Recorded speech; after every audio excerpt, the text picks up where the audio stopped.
काही अंतरावर वाकुटशी नावाच्या छोट्याशा गावात धनगराच्या कुटुंबात आपला पती आणि छोट्याशा बाळासोबत हिरा राहायची.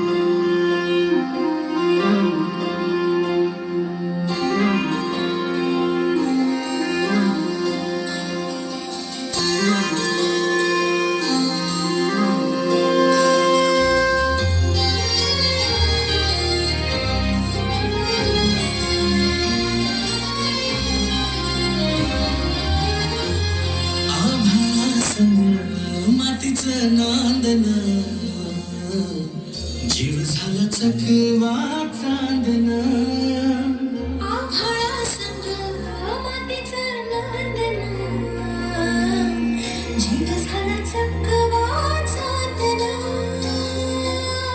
दिवसाच दिस त्यात तारया नभामध्ये दिवसाचं दिस त्यात तारया नभामध्ये हो जगणं हे न्याद झालं जगणं हे ज्ञान झालं जगणं हे न्याद झालं जगणं न्याद झालं. नेहमीप्रमाणे एके दिवशी हिरानं गोठ्यातून जनावरांचं दूध काढलं आणि आपल्या तान्ह्या बाळाला खेळवून पुन्हा त्याला घरी सोडून ती रायगडावर निघाली. तो दिवस होता कोजागिरी पौर्णिमेचा.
आणि बघता बघता संध्याकाळ झाली आणि गडाचे दरवाजे बंद झाले. माझं बाळ एकल्या घरला हे बदल परिस्थिती तुमच्या पुढे मला जाऊ द्या.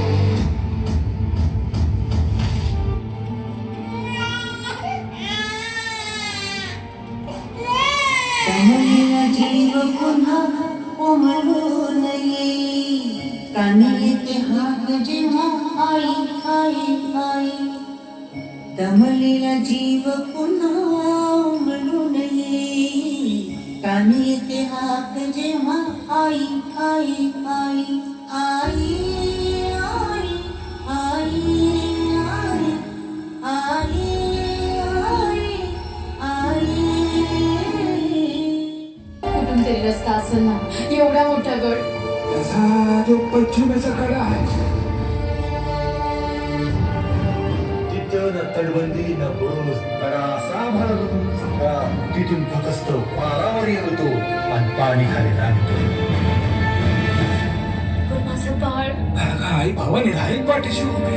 आई भवानीला समधीकडे पोचता येत नाही म्हणून तर तिने आई बनवलं. पोटासाठी जरी रोज हिंडते पाऊल कान घेते क्षण क्षण पिलांची चाहूल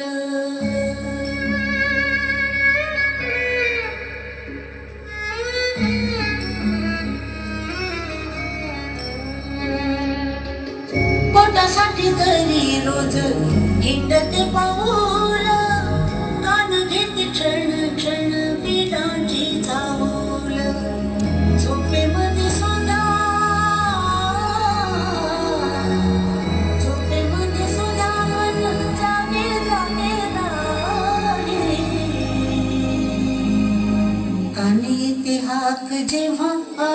आई आई आई आई आई आई आई